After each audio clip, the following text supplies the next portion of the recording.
관객들은 그런 걸 보시는 것 같아요. 그 공연의 결과가 좋지 않을 수도 있지만 그 좋지 않은 뭐 결과를 알고 공연하는 건 아니잖아요, 배우들은. 다만 열심히 하는 것. 다만 열심히 하는 그 모습에서 관객들은 그 작품이 결과적으로 메시지를 주지 못했더라도 그 모습을 보고 뭔가 또 얻을 수 있는 거거든요. 그러니까 우리가 왜 예를 들어서 철공소에서 땀을 빨빨 흘려가면서 열심히 그 쇠를 두드리는 사람의 어떤 땀 흘리는 모습을 보고서도 사실은 아름다움을 발견할 수 있는 거거든요. 그런 것처럼 그 매 순간 우리가 그 삶의 어떤 질을 높이기 위해서 그리고 또 좋은 작품을 만들기 위해서 또 서로 예를 들어서 좋은 세상을 공유하기 위해서 다들 열심히 일하는 어떤 그런 모습, 최선을 다하는 모습, 그런 게 아닐까, 그런 게 가장 아름다운 모습이 아닐까. 그리고 또 그게 내가 보여줘야 하고, 그리고 또 모든 이쪽 문화 쪽에서 일하시는 분들의 어떤 가장 이상적인 모습이 아닐까 생각을 합니다. 어머니 말씀을 들어보면 평범하지는 않았던 것 같아요. 좀 말썽을 많이 부렸던 편이었고, 그러니까 어린아이들이 부릴 수 있는 뭐 말썽이죠. 그리고, 이제 제 기억이 생생한 뭐 중학교, 그리고 고등학교 시절에는 지금 말씀하신 대로 뭐 소풍 가면은 뭐 춤 같은 거 도맡아서 추고, 그리고 중학교 다닐 때도 그런 거에 관심이 많았고, 이제 그게 아무래도 우리 형님이 이제 뮤지컬을 하고 계셨기 때문에 그런 데서 받은 영향이겠죠. 그러니까 형이 했던 공연들 중학교 다닐 때부터 보러 다녔고, 그리고 이제 무대라는 그 공간을 알게 됐고, 그리고 또 이제 제가 우리 부모님한테 받은 어떤 글쎄 그 피 때문에 그런지 저한테 어떤 그런 배우로서의 어떤 그런 기질 같은 것들이 이렇게 좀 꿈틀댔던 것 같아요. 근데 이제 확실히 내가 이런 뮤지컬이라든지 이런 무대에서 배우가 돼야 되겠다라는 그런 구체적인 꿈은 꾸지는 못했었고, 이제 고등학교 이제 졸업반 정도 됐을 때 이게 이런 일이 내 적성에 맞지 않을까라고 이제 생각을 하게 돼서 이제 형님하고 상의를 한 결과 이제 연극과를 가게 됐죠. 우선 대학 다니던 시절만 해도 80년대 초반인데 그때만 해도 뮤지컬 하는 단체라는 게 거의 전무했거든요. 뭐 현대극장 그리고 시립가무단 외에는 거의 없었으니까요. 그리고 이제 연극하는 극단들이 민중, 대중, 광장 이렇게 세 극단이 합쳐서 뭐 아가씨와 원달들이라는 그런 공연을 이제 시작으로 뮤지컬에 관심을 기울이긴 했지만 사실은 거의 전무한 상태여서 서울시립가무단이라는 곳을 들어가면은 정말 나는 내 꿈을 모두 다 이룬다라고 이제 해서 정말 최선을 다해서 이제 시험을 보게 됐고, 그래서 이제 합격을 했는데 실제로 가보니까 월급을 이렇게 주면서 이렇게 왜 배우들을 가둬놓는 어떤 그런 조직? 그런 게 글쎄요, 저는 그렇게 제 적성에 맞지는 않더라고요. 그러니까 좀 배우를 좀 자유롭게 이렇게 놔뒀으면 하는데, 물론 이제 그게 장점도 있어요. 그렇게 해서 배우들을 체계적으로 관리하고, 그 다음에 예를 들어서 체계적인 훈련을 시킬 수 있는 그런 커리큘럼도 배우들한테 줄 수 있고, 그런 어떤 좋은 장점도 있지만, 그때 제가 생각할 때는 배우라면 조금 더 자유로운 그런 상상, 그리고 또 하여간 좀 많이 자유로워야 된다고 생각을 했기 때문에 이 단체가 내가 생각했던 것만큼 그렇게 이상적인 어떤 단체는 아니었다. 제 개인적인 판단이 그랬기 때문에 이제 그만두게 됐고, 그 이후로 이제 쭉 프리랜서로 일하면서 또 몇몇 단체에 있긴 했었지만 역시 뭐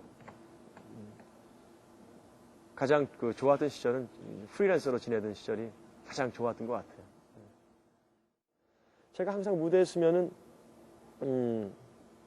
어떤 소리에 대한 이 불안함이 항상 있었어요. 왜냐하면 제가 전공이 연기고, 그리고 이제 노래 공부는 계속 꾸준히 하긴 했지만 제대로 장기간 동안 해본 적도 없었고, 그래서 이 기회에 노래 공부도 좀 할 겸, 그리고 잠시 공백을 갖고 나도 좀 한번 돌아볼 겸, 그래서 떠나자 그래가지고 이제 정말 모든 걸 다 접고 이제 미국에 갔는데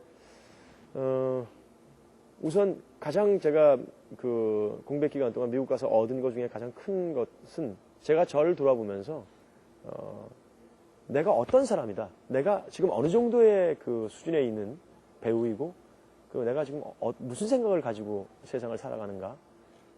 그리고 나한테는 어떤 게 필요한가 앞으로. 라는 어떤 그런 날 성찰할 수 있는 그런 기회가 저한테 주어졌다는 게 제가 얻은 것 중에 가장 큰 배움이었던 것 같아요.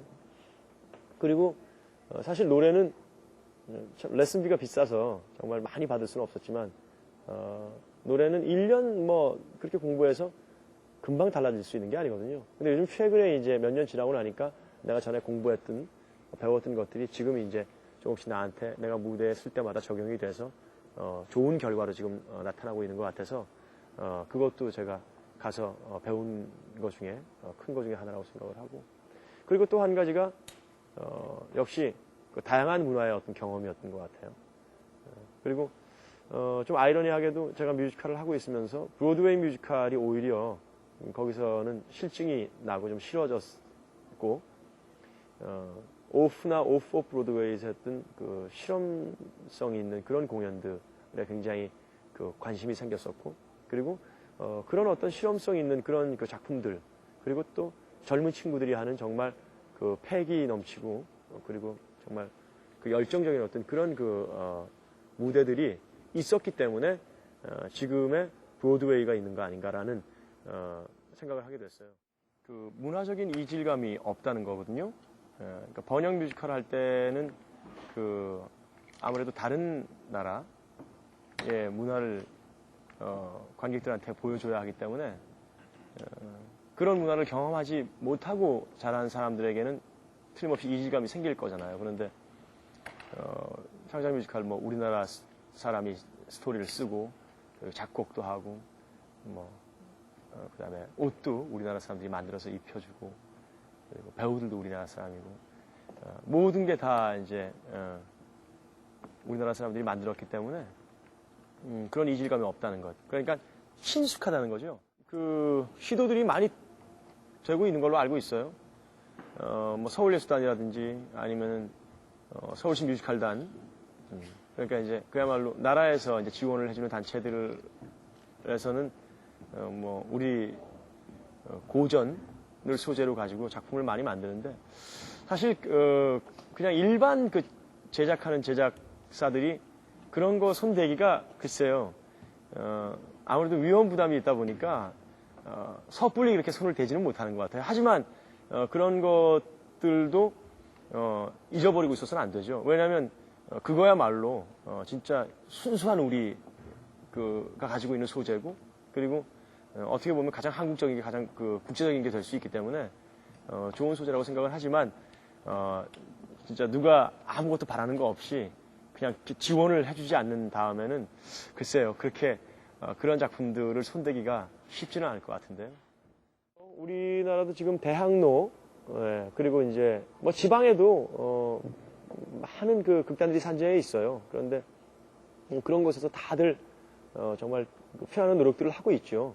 사실 그게 어떻게 보면 우리한테 오프 그 예를 들어서 뭐 브로드웨이고 또 오프 브로드웨이고 그럴 수가 있거든요. 저도 이제 가끔 이렇게 뮤지컬 작업하면서 바쁘지만 대학로에 가서 좋은 연극들 보면 자극을 많이 받거든요. 그리고 또 좋은 배우들 보면 나도 정말 열심히 해야 되겠다 그런 생각도 하게 되고요. 역시 우리나라의 어떤 이런 큰 극장에서 하는 규모 있는 공연들도 역시 그 대학로나 또 대학로를 벗어난 다른 또 작업을 하는 공간에서 많은 사람들이 흘리는 어떤 땀의 결실이 결국은 이런 그 무대를 있게 해주는 거 아닌가 그렇게 생각을 합니다. 무대 예술이라는 거는 거기에 한 명이 등장을 하든 100명이 등장을 하든 관객들이 스스로 선택을 해서 오는 거고 그리고 와서 한 명이 등장을 해 있어도 무대 위에 그 사람 외에 뭐 예를 들어서 조명도 있을 거고 세트도 있을 거고 또 그날의 또 기운이 이렇게 극장 안을 이렇게 감싸고 있을 거고 그런 여러 가지 것들 중에 보시는 분들이 선택을 해서 볼 수가 있다는 거죠. 예, 그게 라이브 무대가 갖는 가장 그 매력적인 부분이라고 저는 생각을 해요. 그리고 정말 자기가 좋아하는 것만 가서 볼 수 있는 그것도 가장 그 어떤 라이브만이 가질 수 있는 가장 매력적인 것 같고 예를 들어서 텔레비전 같은 경우는 요즘은 뭐 텔레비전이 없는 곳이 없으니까 불특정 다수에게 그냥 대량 이렇게 왜 살포하는 것처럼 그렇게 주잖아요. 그리고 뭔가 생각을 할 수 있게 만들어주는 것이 아니라 이렇게 좀 주입을 시키는 것 같은 그런 느낌이잖아요. 그래서 뭐 텔레비전 매체가 나쁘다 그런 게 아니거든요. 또 그렇게 빠른 어떤 이 정보를 공유할 수 있는 면에서는 너무 좋지만 역시 제가 말씀드린 대로 어떤 선택적인 건 아니다. 그렇기 때문에 무대 예술이 갖는 매력적인 부분 중에 가장 큰 부분이 바로 그런 게 아닌가라고 생각을 합니다. 같은 작품이라도 예를 들어서 한 달 동안 공연을 하면 그래서 뭐 어떤 날은 배우 역시 굉장히 끝나고 났는데 정말 아무 감동도 주지 못한 것 같은 그런 느낌이 있을 때가 있고 보는 분들도 역시 그렇게 느낄 때가 있고 또 어떤 날은 정말 굉장히 감동적인 그런 기운이 이 극장 전체를 감싸는 그런 날이 있는가 하면 참 그날에 따라 그 배우들의 어떤 그 분위기 그리고 관객들의 어떤 분위기 그런 게 굉장히 아주 미묘하게 작용을 하는 것 같아요. 그러니까 무대 예술이 갖는 어떤 매력 중에 하나가 또 그건 것 같은데 역시 무대 예술은 관객들이 완성을 시켜주는 거거든요. 최종적으로 아무리 우리가 열심히 만들어도 관객들이 좋은 그 어떤 편견을 갖지 않는 어떤 좋은 어떤 관객의 자세로 예를 들어서 극장에 오신다면 역시 그분들에 의해서 좋은 작품이 만들어지고 또 그렇지 않은 경우는 또 그분들에 의해서 예를 들어서 작품이 좀 좋지 않은 결과가 나올 수도 있는 거거든요. 창작 작품이 잘 되려면 사랑은 비를 타고가 지금까지 좋은 이미지로 그리고 사람들한테 굉장히 사랑을 받을 수 있는 이유는 많은 사람들의 어떤 땀과 노력이라고 생각을 하거든요. 그러니까 그 당시에 저 말고 또 우리 형님 그리고 또 지금 그 팬텀 오브 더 오페라를 프로듀싱 했었던 설도연 씨 그리고 뭐 서울 뮤지컬 컴퍼니의 김용현 PD님 그리고 뭐 작곡가 최기섭 씨, 작가 오은희 씨, 연출가 배일 씨 뭐 이런 많은 분들이 정말 자기 그 어떤 욕심을 다 버리고 몇 개월 동안 어떤 한 팀이 돼서 같이 항상 회의하고 그리고 하루 종일 서로 정말 막 설전을 해가면서 그리고 딱 흘려가면서 했던 작업의 어떤 결과라고 생각을 하거든요. 그래서 요즘 최근에 이제 이 페퍼민트 작업을 하면서 내가 참 힘든데 이렇게 스트레스를 많이 받는데 이걸 해야 될 필요가 있나. 그런데 사랑은 비를 타고 생각을 하면 그래 그래도 역시 이렇게 힘든 것만큼 나중에 또 후배들이 좋은 어떤 기본으로 삼을 수 있는 그런 또 창작 뮤지컬 하나가 탄생을 하겠지라고 생각을 하면서 정말 스스로 위로를 하면서 그렇게 작업을 했던 것 같아요. 근데 사랑은 비를 타고라는 그 작업을 했을 때 참 행복했었어요.